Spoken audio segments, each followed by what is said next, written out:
Log in करा मुंबईतक.in वर। राजनीति में कोई भी बात छिपती नाही ना गुप्त होती है। राजकारण सुद्धा हलत डुलत राहिलं पाहिजे ना। प्रेमाची होळी खेळावी 3.5 वर्ष। महाराष्ट्राच्या तंगड्यात तंगडं अडकवू नका सरकारच्या। क्या सस्पेंस है उसमें, आप मुझे बताइए। मुझे मालूम नहीं देश के गृह मंत्री अमित शाह जी और शरद पवार साहब में कुछ मुलाकात हुई या नहीं हुई। अगर हुई है तो उसमें गलत क्या है।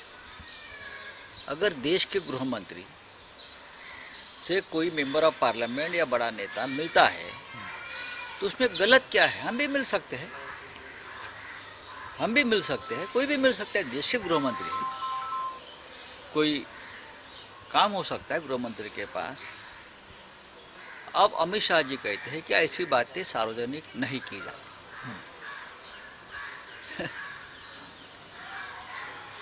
ऐसी बहुत सी बातें सार्वजनिक नहीं की जाती, लेकिन बाद में वो सार्वजनिक होती है। जैसे कि बंद कमरे की बात है, तब अमित शाह जी ने कहा था कि ऐसी बातें सार्वजनिक नहीं की जाती, लेकिन बाद में उस बारे में अमित शाह साहब ने बात की है। लेकिन शरद पवार साहब को अगर मिलना है अमित शाह जी को, और अमित शाह जी को शरद पवार साहब को मिलना है, तो उसमें कोई, मुझे लगता नहीं कोई गलत बात उसमें राजनीति है या और कुछ हो रहा है, पक रहा है, खिचड़ी पक रहा है या गुप्त बैठक हुई, इसके लिए कोई बैठक राजनीति में कोई बैठक गुप्त नहीं होती। अब आप तक खबर आई है तो गुप्त हो गई क्या बैठक। राजनीति में कोई भी बात छिपती नहीं ना गुप्त होती है।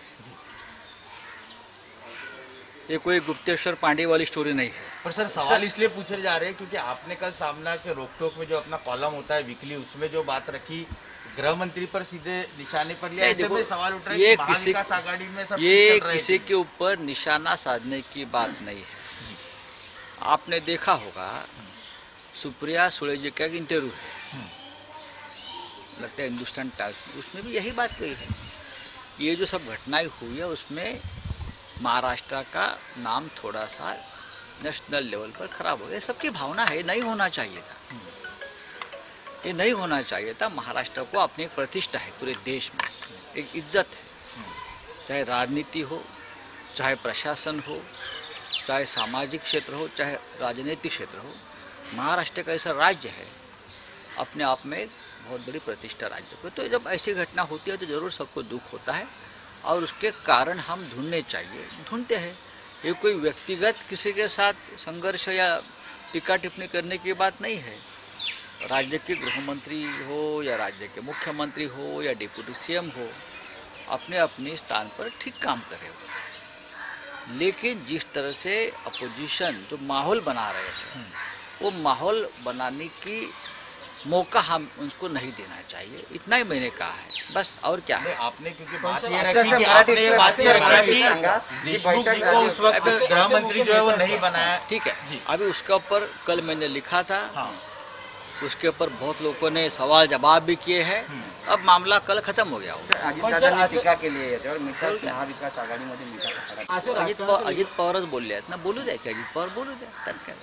सरकार पर सर आपकी भी कल आपने भी मुख्यमंत्री से मुलाकात की है। क्या ये सब जो चर्चा राज्य में देखने को मिल रही है, नेशनल लेवल पर जो खबरें आ रही है, क्या उस विषय में भी हुई है? देखिए, जब हम सीएम साहब से मिलते हैं, सीएम साहब सिर्फ सीएम नहीं है, हमारे पार्टी के प्रमुख है, शिवसेना पार्टी चीफ है। तो ज़रूर हम जब उनसे मिलते हैं तो ज़रूर राजनीति की चर्चा होती है। राज्य की राजनीति हो, देश की हो, सरकार के बारे में हो, ये जो और भी बातें हैं, ये मिठाचा खड़ा वाली बात हो या पत्थर वाली बात हो, सब बातें होती है। क्योंकि हमारे वो प्रमुख नेता है, ते आमचे प्रमुख नेते आहेत, आम्ही त्यांच्याशी चर्चा करणार। महाविकास आघाडीला काहीही धोका नाही। 100% महाविकास आघाडी पूर्ण ताकदीनं काम करते आहे। राजकारण सुद्धा हलत डुलत राहिलं पाहिजे ना, आणि जिवंतपणा पाहिजे। हे लोकशाही आहे, भाजपच्या भाषेमध्ये लोकशाही जिवंतपणा पाहिजे। एकमेकावर थोडंसं गंमत जम्मत टीका टिप्पणी होत असते आणि व्हायलाही पाहिजे, सत्य बोललं पाहिजे. तर फडणवीसांनी म्हटलेलं आहे की गृहसचिवांकडे अहवाल दिलेला आहे फोन टॅपिंग प्रकरणाचा. आता सचिन वाझे यांचे खरे मालक समोर येतात. नाही, मला माहीत. बघा, विरोधी पक्षनेते अशा प्रकारच्या भूमिका घेत असतात, बदलत असतात, करत असतात. त्यांना महाराष्ट्रात काही दिसत नाही, त्यांना फक्त दिल्ली दिसते. गृहसचिव दिसतात, गृहमंत्री दिसतात, प्रधानमंत्री दिसतात. पण महाराष्ट्रातलं राज्य जे आहे लोकांनी निवडून दिलेलं राज्य, भले 3 पक्ष एकत्र असतील पण बहुमत आहे. त्याच्यामुळे इथे काय निर्णय घ्यायचा, काय भूमिका घ्यायच्या, हे या सरकारला चांगलं माहिती आहे. वेगळे रंग ते दाखवतच असतो. नाही, त्यांना कोणताच रंग नाही आहे. जर रंग असता तर त्यांनी चांगले रंग उधळले असते, पण ते बेरंग आहेत. आणि म्हणून त्याने आमच्याबरोबर एक प्रेमाची होळी खेळावी 3.5 वर्ष आणि महाराष्ट्राला चांगल्या रंगात न्हावून काढावं आणि उठसूट आरोपाचे रंग उडवू आहेत. महाराष्ट्राला खूप काम करायचं आहे. महाराष्ट्राच्या तंगड्यात तंगडं अडकवू नका सरकारच्या. काही होणार नाही, सरकार पडणार नाही, सरकार स्थिर आहे. लॉग इन करा मुंबईतक.in वर.